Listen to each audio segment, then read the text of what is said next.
দাউ দাউ করে পুড়ছে ইসরায়েল, আগুন থামছে না, বাতাসে ছড়িয়ে পড়ছে মৃত্যুর ঘ্রাণ। জেরুজালেমের আকাশ ঢেকে গেছে কালো ধোঁয়ায়। এই কি আল্লাহর গজব? এই কি সেই প্রতিশোধ যে অন্যায়ের পরিণাম অনিবার্য? এই প্রশ্নটাই এখন করছে সকলেই। ইসরায়েলের রাজধানী জেরুজালেমের পাশেই ছড়িয়ে পড়েছে ভয়াবহ দাবানল। বাতাসের গতি এতটাই বেশি যে ঘন্টায় ৬০ মাইল বেগে আগুন ছুটে চলেছে এক পাহাড় থেকে আরেক পাহাড়ে। রুট ১ নামক গুরুত্বপূর্ণ সড়ক বন্ধ করে দিতে হয়েছে ইসরায়েলকে। মানুষজন ঘরবাড়ি ছেড়ে পালাচ্ছে, হাসপাতালগুলোতেও জায়গা নেই। প্রায় ১২০টি দমকল বাহিনী এবং ১২টি ফায়ার বিমান এই আগুন নেভানোর সর্বোত্তম চেষ্টা করা সত্ত্বেও সব চেষ্টাই ব্যর্থ হয়েছে। এরই মধ্যে স্থানীয় বাসিন্দাদের সরিয়ে নেওয়া হয়েছে এবং একটি প্রধান মহাসড়ক বন্ধ করে দিতে হয়েছে।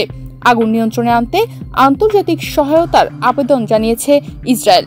এখন অনেকে আশঙ্কা করছে, এই আগুন কেন থামছে না? এই আগুন কি আল আকসা মসজিদেও ছড়িয়ে পড়বে? এদিকে সোশ্যাল মিডিয়ায় এই পরিস্থিতি দেখে অনেক নেটিজেনরাই কমেন্টে লিখছেন, এটা প্রকৃতির শাস্তি। ইতোমধ্যেই দেশটি জুড়ে সর্বোচ্চ সতর্কতা জারি করা হয়েছে।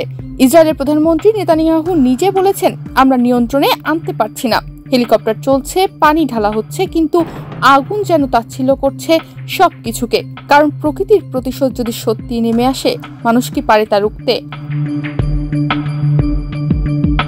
এদিকে টাইমস অফ ইসরায়েলকে একটি নিরাপত্তা সূত্র জানিয়েছে, জেরুজালেমে আগুন নেভাতে সহযোগিতার প্রস্তাব দিয়েছে ফিলিস্তিনি কর্তৃপক্ষ। তারা অগ্নি নির্বাপক দল পাঠাতে চায়, তবে এখনো ইসরায়েল এই প্রস্তাবে আনুষ্ঠানিক সাড়া দেয়নি। অতীতে বড় আগুন নিয়ন্ত্রণে ফিলিস্তিনি অগ্নি নির্বাপক দলগুলো ইসরায়েলকে সহায়তা করেছে। ইসরায়েলের প্রধানমন্ত্রী নেতানিয়াহু এই পরিস্থিতিকে জাতীয় জরুরি অবস্থা ঘোষণা করেছেন। তিনি বলেন, এই আগুন জেরুজালেমেও পৌঁছাতে পারে, আমাদের জোরালো প্রস্তুতি নিতে হবে। সেনাবাহিনী মোতায়েন করা হলেও পরিস্থিতি নিয়ন্ত্রণে আনা যাচ্ছে না। জেরুজালেমের অগ্নি নির্বাপন প্রধান শমুলিক ফ্রিডম্যান এ বিষয়ে বলেছেন, ইসরায়েলের ইতিহাসে এটি সম্ভবত সবচেয়ে ভয়াবহ দাবানল। বাতাসের গতি বাড়ছে, আবহাওয়া শুষ্ক। এই দুইয়ের সমন্বয়ে দাবানল নিয়ন্ত্রণ প্রায় অসম্ভব হয়ে উঠছে।